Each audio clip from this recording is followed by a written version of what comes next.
Okay, popular common problem with these Beats Studio 3 wireless headsets is that the hinge breaks off and then it kind of leaves one earbud dangling. A lot of people I find just throw these things away and buy new ones for $200. I don't do that. If you've watched anything on my channel, you'll realize I try to fix anything if I can, and you can buy a spare headband for about $10. And with a little bit of effort, you don't have to buy your kids a new pair of headphones every 3 years. So we'll walk you through how we do it step by step, as always. Okay, we have a Beats Studio 3 wireless headset. It has a broken hinge, something that's quite common on these things. So we're going to try to replace just this headband, which we ordered off of one of your chosen e-commerce sites. I think this was Amazon, by the way. Just they're cheap. They're about $8, $10, something like that. But they have the new screw holders for this bottom part to screw into on each side. And once we get it replaced, we should be able to make it work again and make everybody happy. These kits usually come with a Torx. This is a Torx 5 to be able to get the screws out of these connectors in here, and then put the wire back into this indented channel and get it all to work again. So we'll see what happens here. This will be my first time doing this, so apologies if get that out of the way. This takes a little longer than other videos. There we go. So the new one also comes with having the right tools is handy, right? Torx 5 is exactly what that is. Comes with the new screws as well if you want to use them. I try to use the manufacturer screws because they're usually a little more higher quality than the ones that come here from the supplier on these new headbands. But we'll see what happens.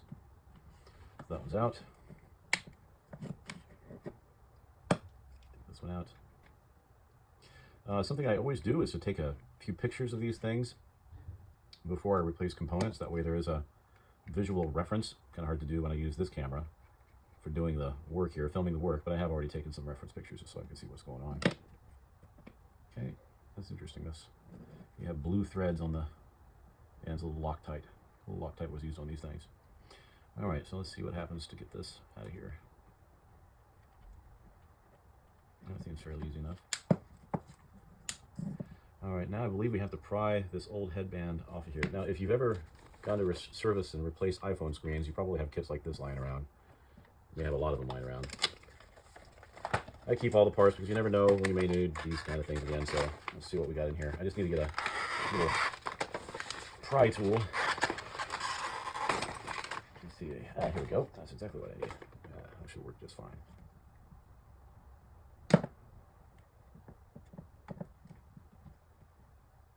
Is it just the foam? No, there's something else in here. More than just the foam. There's little plastic parts in here. So let's see if we can get that slowly uncoupled here from the headset. Carefully. There's a wire in here, obviously, that carries the audio between the ears. Be careful not to pinch that anywhere. Doesn't look like it's so hard to do though. And it just unsnaps from there. So also feels like we got a little bit of glue in there too.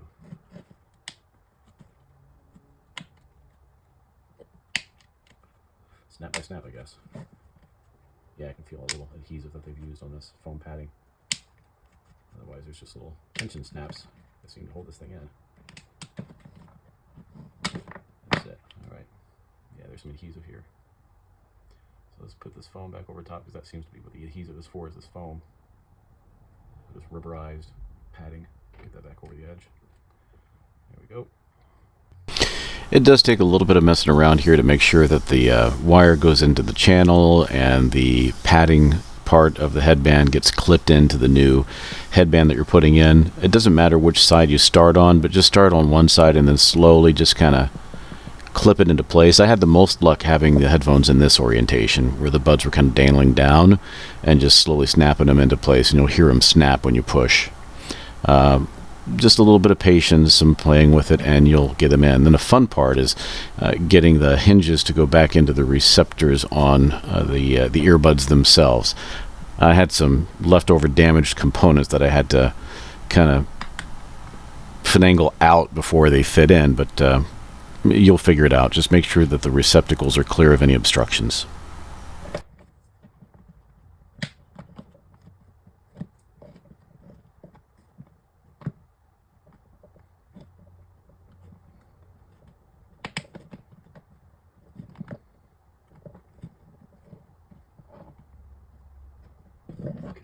another fun one. I gotta put this wire into this one too. Just use those Torx maybe. Pop it in there. Okay, there we go. Come on. There we go.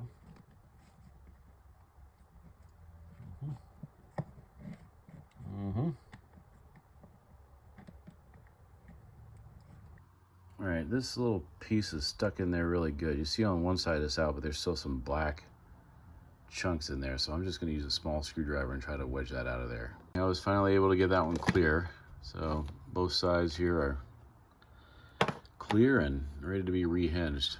Eventually I got it out using that tool, and that tool, a little combination, but finally got under it and just pried it out of there. All right, now the new headband is on. The old headband is off. Make sure the wires are in that channel. That one is. So we'll go ahead and lock this one down, I think.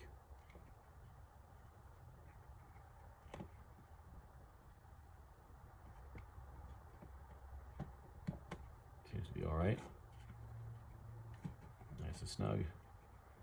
Hangs this down so it's out of the way.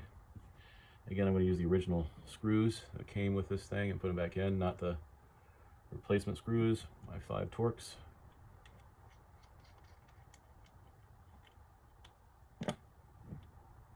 One, two. Again, I don't know why anybody would want to spend another, what is it, 180 bucks even on Black Friday for these things. I'm a Sony guy. I don't particularly, I'm a big Apple Beats phono product guy. I do like the Sonys, just comes from my broadcast days. All right, that one's there. This one is also back in the channel. So if I can get that to fit in here, that's kind of loose.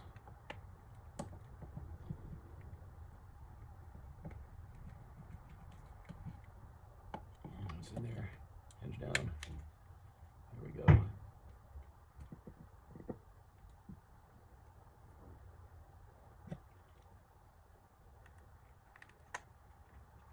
Seems to go right in. Okay. It wouldn't be a kick if I ended up doing all this, take the tape off, and then see I put these things in backwards. Wouldn't matter to the sound, just kind of looks weird if your kid's wearing the Beats logo backwards on their head. All right. Boom. Boom. And boom. In. Let's take this off. Again, high quality painter's tape for the protection of the Beats logo. So again, B should be on the left. Yeah, it is.